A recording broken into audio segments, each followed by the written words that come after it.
Hello friends, welcome to our channel. இன்றைக்கி நம்ம ஒரு சூப்பரான வேலையை பற்றின தகவல் தான் பார்க்க போகிறோம். அதாவது கடலூர் மாவட்டத்தில் சத்துணவுத் துறையில் உங்களுக்கான வேலையை இப்போ தெரிவிச்சிருக்காங்க. இப்போ அந்த வேலைக்கு யார் யாரெல்லாம் அப்ளை பண்ணலாம், இதுக்கு தேவையான எலிஜிபிலிட்டி என்ன, இதை பற்றின மொத்த இன்ஃபர்மேஷன் தான் இந்த வீடியோ பார்க்க போகிறோம். இந்த வீடியோ ஸ்கிப் பண்ணாமல் ஃபுல்லாக பாருங்கள். அது மட்டும் அல்ல, இந்த வீடியோ நிறைய பேருக்கு ஷேர் பண்ணுங்க. ஓகே, அதாவது கடலூர் மாவட்டம் சத்துணவுத் துறையில் சமையல் ஊழியர்களுக்கான வேக்கன்சி கொடுத்துருக்காங்க. 320 வேக்கன்சி பார்த்தா அறிவிச்சிருக்காங்க.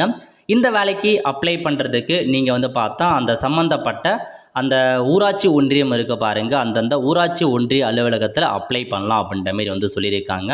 ஸோ எவ்வளோ சேலரி கொடுக்குறாங்க அப்படின்னு பார்த்தீங்கன்னா ஸ்டார்டிங்கில் 3000 ரூபாய் கொடுக்குறாங்க. இந்த வேலைக்கு பெண்கள் மட்டும்தான் அப்ளை பண்ண முடியும், ஆண்கள் அப்ளை பண்ண முடியாது. கல்வி தகுதியை பொறுத்த வரைக்கும் நீங்கள் 10ஆம் வகுப்பு பாஸ் பண்ணவங்க அல்லது ஃபெயில் ஆனவங்க அப்ளை பண்ணலாம். ஏஜ் லிமிட்டை பொறுத்த வரைக்கும் 21 வயசுலேருந்து 40 வயசுக்குள்ளே இருக்கவங்க எல்லாருமே அப்ளை பண்ணலாம். எஸ்டி மட்டும் 18 வயசுலேருந்து 40 வயசுக்குள்ளே இருக்கவங்க அப்ளை பண்ணலாம் அப்படின்னு சொல்லியிருக்காங்க. முக்கியமான இன்ஃபர்மேஷன், தூர சுற்றளவு நீங்கள் இருக்கிற இடத்துல இருந்து 3 கிலோமீட்டருக்குள்ளே வேலை இருந்தால் மட்டும்தான் உங்களால் அப்ளை பண்ண முடியும். அதுக்கு மேலே போகுது அப்படின்னா அப்ளை பண்ண முடியாது அப்படின்றத தெளிவாக கொடுத்துருக்காங்க. ஸோ நேர்முக தேர்வு வச்சு தான் சைட் பண்ணுறாங்க. அப்ளிகேஷன் ஃபார்ம்லாம் கொடுத்துருக்காங்க. ஸோ கேட்டிருக்க எல்லா இன்ஃபர்மேஷனுமே ஃபில் பண்ணி இந்த வேலைக்கு அப்ளை பண்ண பாருங்கள். எந்த மாதிரி டாக்குமெண்ட் சப்மிட் பண்ணுற மாதிரி இருக்குன்னா, டிசி, 10th மார்க் ஷீட், உங்களுக்கான இருப்பிட சான்று, ஆதார் கார்டு, ரேஷன் கார்டு, அதுக்கப்புறம் ஸ்பெஷல் கேட்டகரியாக இருக்கீங்க அப்படின்னா அதுக்கான டாக்குமெண்ட், விதவை, மாற்றுத்திறனாளி, கணவனால் கைவிடப்பட்டோர் அந்த மாதிரி இருக்கீங்க அப்படின்னா அதுக்கான டாக்குமெண்ட்லாம் அட்டாச் பண்ணி உங்கள் கிராம ஊராட்சி ஒன்றியத்தில் நீங்கள் அனுப்ப பாருங்கள்.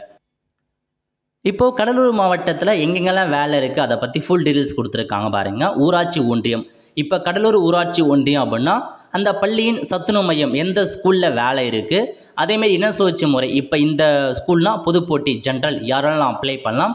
முன்னுரிமை அற்றவர் அப்படின்னா இந்த பதவிக்கு முன்னுரிமை எதுவுமே இல்லைன்னு அர்த்தம், யாரெல்லாம் அப்ளை பண்ணலாம் தான் அர்த்தம். இந்த மாதிரி ஒவ்வொரு ஸ்கூல் வைஸாக கொடுத்துருக்காங்க. முன்னுரிமை அற்றவர், முன்னுரிமை பெற்றவர் அப்படின்னா எஸ்டி மட்டும்தான் அப்ளை பண்ணுற மாதிரி இருக்கும். அந்த மாதிரி ரிசர்வேஷன் படி எல்லா தாலுக்குமே எல்லாத்துக்குமே கொடுத்துருக்காங்க. நீங்கள் செக் பண்ணி பார்த்துட்டு அப்ளை பண்ணுறவங்க அப்ளை பண்ணுங்கள். நல்ல ஒரு ஜாப் ஆப்பர்ச்சுனிட்டிங்க, மிஸ் பண்ணாத அப்ளை பண்ணுங்கள். கடைசி தேதி 29/4/2025. அதுக்குள்ளே கடலூர் மாவட்டத்தில் இருக்கவங்க இந்த வேலைக்கு அப்ளை பண்ண பாருங்கள். ஆல் த ஃப்ரெண்ட்ஸ், கண்டிப்பாக இந்த வீடியோ பிடிச்சா லைக் பண்ணுங்கள். அது மட்டும் அல்ல, இந்த வீடியோ நிறைய பேருக்கு ஷேர் பண்ணுங்கள். அடுத்து ஒரு நிலையில் சந்திப்போம். நன்றி, வணக்கம்.